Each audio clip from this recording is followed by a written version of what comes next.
Welcome back to the UMass Sports Insider Spring Football Special back at the Marty Jacobson Football Performance Center. And we are excited to introduce to you the new offensive coordinator for Massachusetts football. Shane Montgomery joins us now. And Coach, welcome to Amherst. How you doing? Thank you. It's been good. It's been a good first week, I can tell you that. That's great to hear. We're excited to get a little bit of your background, which is very extensive, 33 years of Division I coaching. Give us a little background as to kind of where you've been and the type of offenses that you've run. Yeah, it's been 33 years. Sometimes it seems like more, and sometimes obviously it seems like it's gone fast. But you know, I started my career as a graduate assistant at NC State after I was done playing, and then I spent 8 years at Tennessee Chattanooga as my first job.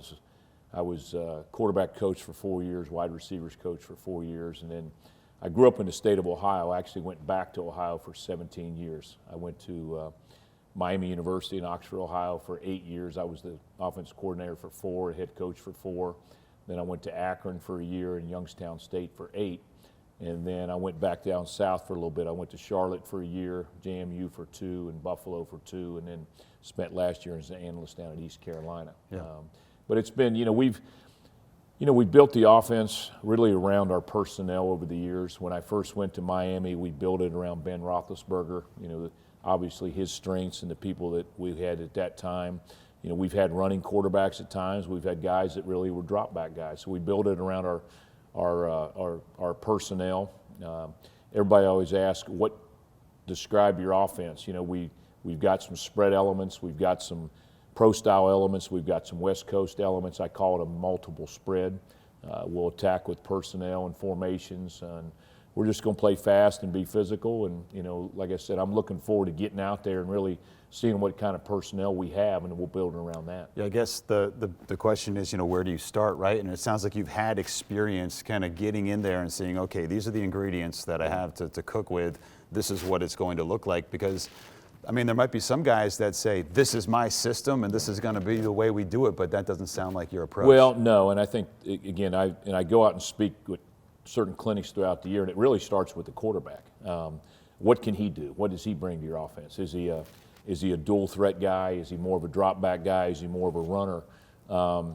Just because I've been coaching 30 years, just because I've got my favorite routes and my favorite things to do, if we're not good at that, we can't do that. So it's going to be really, it's the 15 practices that we get. Obviously, I'm getting to know the kids.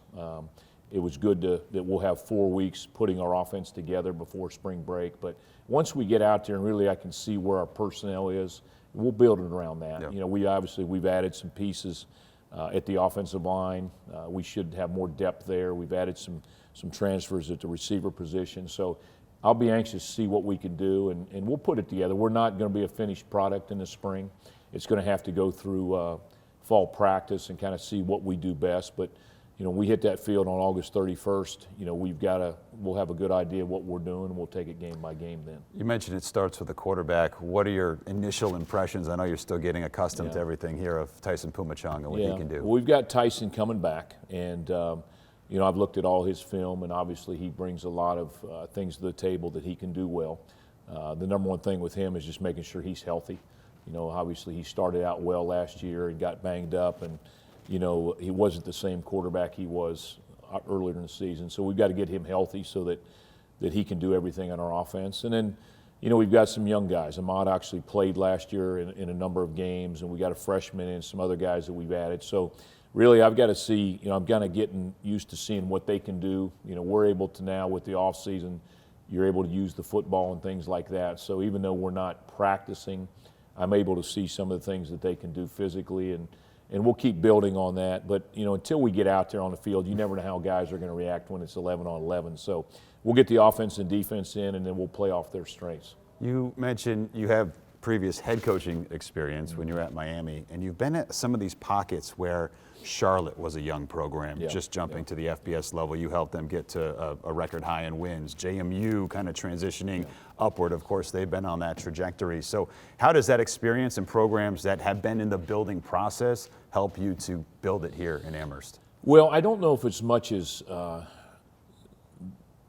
building process of the program as much. Obviously, it starts with the quarterback. Like I said, when I've gone into certain places, for example, When we got Ben Roethlisberger, he was a freshman. He was a redshirt freshman. When I went to Charlotte, it was a redshirt freshman quarterback. When I went to JMU, I was getting a Ben DiNucci, who was a fifth-year kid that I was his fifth quarterback coach and fifth coordinator in 5 years. Tyson obviously has played a lot of football. So, but I think the other thing too is, you know, the thing that I'm familiar with is there's a lot of people on our schedule next year that I'm familiar with. You know, we're playing 5 MAC schools, which I've played all those teams within the last 3 years. Yeah. So there's some familiarity there. But, you know, this program has obviously been one that it's kind of like JMU in that had a lot of success at the 1AA level, obviously FCS now. They moved up, 10 or 12 years ago. And, you know, it's been kind of like the Charlotte where there's been some good times and some bad times. And I think from playing against UMass 2 years ago when I was at Buffalo and then watching what they did last year, there's a lot more talent in this program. I think the trajectory is going the right way, and with the pieces they've added, I'll be anxious to see how our talent level is. But I know that they've brought a lot of guys in the program that have played at bigger schools and had production. So I think that's what excites me most, that we've added pieces like that we can build on. Everyone's excited about that talent, Coach. Yeah. Thanks so much. Looking forward to seeing what you guys do this